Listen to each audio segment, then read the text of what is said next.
Viewers, बच्चा हो या बड़ा, उसे अगर कुछ सीखना है, आगे बढ़ना है, जिंदगी की दौड़ में जीतना है, तो उसके लिए जरूरी है कि सबसे पहले वो स्ट्रेस को छोड़ दे, परेशान रहना छोड़ दे, रिलैक्स रहे, अपने काम को एंजॉय करे। जब उसे काम में मजा आने लग जाएगा तो वो कामयाब भी हो जाएगा। किसी से जले नहीं, खुश रहे, काम का प्रेशर बिल्कुल नहीं हो, अच्छी डाइट ले, तो देखें कि उसकी लर्निंग पावर कितनी बढ़ जाती है, उसकी मेमोरी कितनी बढ़ जाती है। लेकिन दुनिया भर का एजुकेशनल सिस्टम हमें क्या सिखाता है? ज्यादा से ज्यादा जहन में ठूस दिया जाए, ज्यादा ज्यादा चीजें याद कर ली जाए, रट्टा लगा दिया जाए, ज्यादा ज्यादा नंबर हो, एक दूसरे से कंपटीशन हो। फिनलैंड ने सब कुछ इसके उलट कर दिया। उलट किया तो उसका एजुकेशनल सिस्टम अमेरिका, बर्तानिया, कनाडा से आगे बढ़ गया। तो जानते हैं इस वीडियो में कि यह किस तरह से मुमकिन हुआ। मैं हूं Abdul Wahab, teacher, trainer, educationist, motivational speaker. तो जो फिनलैंड का एजुकेशनल सिस्टम है, इसकी हम जो जो पॉइंट्स इसको दुनिया के एजुकेशनल सिस्टम में ऊपर लेके जाते हैं उनके बारे में डिस्कस करते हैं। नंबर 1, सबसे पहले बच्चे के लिए एडमिशन की एज क्या है? 7 साल से पहले आप बच्चे को स्कूल में एडमिशन नहीं दिला सकते, और 7 साल के में जो है वो उसका एडमिशन फिर लाजमी हो जाता है। 7 साल तक वो अपने घर में रहे, एंजॉय करे, खेले कूदे, कहानियां सुने, पेरेंट्स से अच्छी बातें सीखे, और उसके बाद जब उसकी थोड़ी सी ऑब्जर्वेशन बढ़ जाए, वो चीजों को समझने लग जाए, फिर उसको स्कूल में एडमिशन करवाया जाता है। लेकिन स्कूल में एडमिशन, जितना भी स्कूल की उसकी लाइफ होगी, उसके लिए कोई fix hard and fast rule नहीं होता है। वो रिलैक्स होकर 9:30 पौने 10 बजे स्कूल जाता है, और सिर्फ 4 घंटे की क्लास होती है, 4 घंटे का स्कूल टाइम होता है तमाम क्लासेस के लिए। यानी कि जो वो 15 या 16 साल की एज तक, जब तक स्कूल लाइफ में रहता है, जब तक यही उसका रहता है, रूटीन रहती है, उस 4 घंटे में क्या आप मान सकते हैं कि हर 45 मिनट के पीरियड के बाद 15 मिनट की ब्रेक होती है।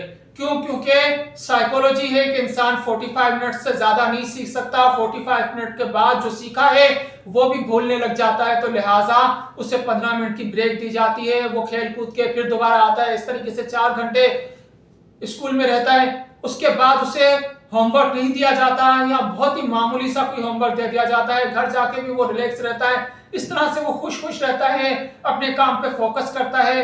और इस 4 घंटे में क्या सिखाया जाता है? इसमें सिखाया जाता है वो सिलेबस, वो करिकुलम जो कि दुनिया भर में काम आता हो, जिसमें कि मैथ्स हो, साइंस हो, लिटरेसी हो। लिटरेसी मीन उसकी रीडिंग हो, जिसमें रीडिंग के मुख्तलिफ स्टेप्स होते हैं कि वो चीजों को समझ सके। तो ये जो उसका आईक्यू लेवल बढ़ता है, वो स्किल्स उसको, वो तालीम दी जाती है जो कि दुनिया भर में काम आए। सिर्फ वो तारीख नहीं पढ़ाई जाती जो उसी मुल्क की, उसी लोगों की अपनी बनाई हुई हो, दूसरा उसको वेरीफाई नहीं करता हो। इसी तरीके से ना ही उसे बेतहाशा लैंग्वेजेस सिखाने पर जोर दिया जाता है, बल्कि उससे जो है वो इस तरह की चीजें सिखाई जाती है जो कि उसकी बेस बना दे और वो किसी भी शोबे में जाके कामयाब हो सके। तो लिहाजा उसे 7 साल की एज में जब स्कूल में एडमिशन दिलाया जाता है, और उसे इतना कम टाइम पढ़ने के लिए दिया जाता है, साथ में उसका कोई यूनिफॉर्म भी नहीं होता, वो कैजुअल ड्रेस में जाते हैं बच्चे। इसी तरीके से उनके बैठने के लिए भी जो है वो चेयर्स, डेस्केस, इस तरह का फर्नीचर नहीं होता। आराम के कुशन होते हैं, सोफे होते हैं, जिसमें वो रिलैक्स होकर बैठ सके।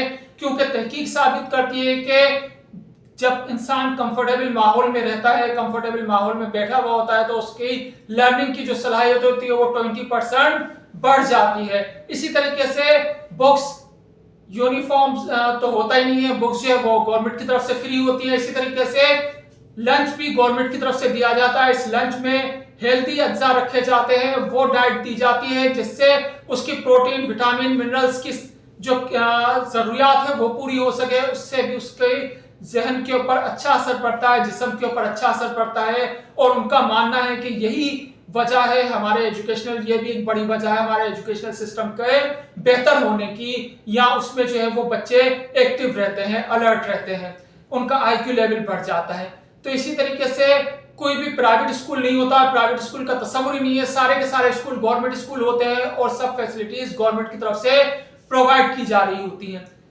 15 साल तक कोई भी एग्जाम नहीं होता, और 5-5, 6-6 साल तक एक ही टीचर रहता है। जब 5-6 साल तक एक ही टीचर बच्चों को पढ़ाएगा तो उससे इंटरेक्शन बहुत ज्यादा बढ़ जाएगा, वो बच्चों को समझने लग जाएगा, बच्चे उसको समझने लग जाएंगे, और इस तरीके से वो बच्चों और उसके दरमियान एक इमोशनल रिलेशन भी डेवलप हो जाता है। वो उनकी बेटरमेंट को, उनकी बेहतरी को अव्वलियत देने लग जाता है और बच्चों के और टीचर के दरमियान एहतराम का, मोहब्बत का, खुलूस का रिश्ता पैदा होता है। 15 साल के बाद उनका जो असेसमेंट होता है, टेस्ट होता है, वो टेस्ट उनका इंटरनल नहीं होता बल्कि एक इंटरनेशनल स्टैंडर्ड का टेस्ट लिया जाता है जिसे कहा जाता है PISA, यानी कि प्रोग्राम फॉर इंटरनेशनल असेसमेंट, जिसमें साइंस, मैथ्स एंड लिटरेसी का टेस्ट लिया जाता है। और इस टेस्ट में फिनलैंड के बच्चे दुनिया भर में यानी कि टॉप कर रहे हैं। उनका एजुकेशनल सिस्टम, उनका मुल्क जो है वो टॉप पे आ रहा है। कभी उसमें दूसरे ममालिक भी आ जाते हैं, लेकिन पिछली दहाइयों से ज्यादातर जो है वो टॉप पे फिनलैंड का एजुकेशनल सिस्टम रहा। यही वजह है कि उनके एजुकेशनल सिस्टम को दुनिया का बेहतरीन एजुकेशनल सिस्टम माना जाता है। तो ये सब कब मुमकिन हुआ? जब उन्होंने अपने बच्चों को रिलैक्स रहने दिया और जब उसका जो रिजल्ट होता है उसमें भी, रिजल्ट में भी मार्क्स नहीं होते, सिर्फ ग्रेड होता है। अगर किसी को ये कह दिया जाए कि A ग्रेड है और इसी तरह से 100 से स्टूडेंट के A ग्रेड हो, तो वो कोई भी अपने आप को छोटा या बड़ा नहीं समझेगा, वो सब इक्वल समझेंगे। हमारा तालीमी निजाम बच्चों को बांट रहा है जबकि उनका तालीमी निजाम बच्चों को जोड़ रहा है। यही वजह है कि जिंदगी की रेस में भी जब हम कंपटीशन में पड़ जाते हैं तो फिर हमें जलन शुरू हो जाती है, चाहे वो मैदे की जलन हो, चाहे जहन की जलन हो। तो लिहाजा जलन से दूर रहिए और फोकस कीजिए लर्निंग पे, खुश रहने पे। इसी तरीके से उनके लिए जो टीचर्स होते हैं, वो टीचर्स के लिए बहुत टफ क्राइटेरिया होता है। उनका टीचर बनना बड़ा एक मुश्किल अमल होता है। टीचिंग का एग्जाम पास करना ऐसे ही है जैसे कि यहाँ पे किसी ने CSS का एग्जाम पास कर लिया हो। वहां पे जो है वो मास्टर से कम टीचर नहीं होता और बड़ा टफ क्राइटेरिया होता है जिससे गुजर के टीचर बनते हैं। और जब एक बार बन जाते हैं तो फिर ये नहीं होता कि बस अब टीचर बन गए हैं, अब तो हमें कुछ पढ़ने की जरूरत नहीं है, हम और सीखेंगे, हम और पढ़ेंगे। ऐसा नहीं होता, बल्कि रोज के टीचर के लिए जो ड्यूटी टाइमिंग होती है वो 6 आवर्स होती है। 6 आवर्स में से 4 आवर्स तो वो टीच करता है, जबकि 2 आवर्स रोजाना पर्सनल डेवलपमेंट पे होता है। रोजाना वो सीखता है कि दुनिया में क्या हो रहा है, उससे क्या चीज सीखनी चाहिए, कल बच्चों को किस तरह से पढ़ाना है, अपनी क्लास को किस तरीके से इंटरेस्टिंग बनाना है। लेकिन हमारे यहाँ के ज्यादातर टीचरों को आप ये कह के दिखा दीजिए, खासतौर पे जो सीनियर हैं, कि थोड़ा सा स्टडी कर ले, वो आपको इस तरह से देखेंगे जैसे आपने उनकी शान में इंतहाई बुरी कोई गुस्ताखी कर दी हो। वहां पे रोजाना 2 घंटे सीखा जाता है क्योंकि सीखने के बाद उनकी पर्सनल डेवलपमेंट होती है, उनका लेक्चर इफेक्टिव होता है, उनकी टीचिंग दुनिया में मानी जाती है और वो खुद को मनवा रहे हैं। तो लिहाजा जो लोग कहते हैं कि हमें लीडर अच्छे नहीं मिले, नहीं, लीडर से पहले हमें टीचर अच्छे नहीं मिल रहे।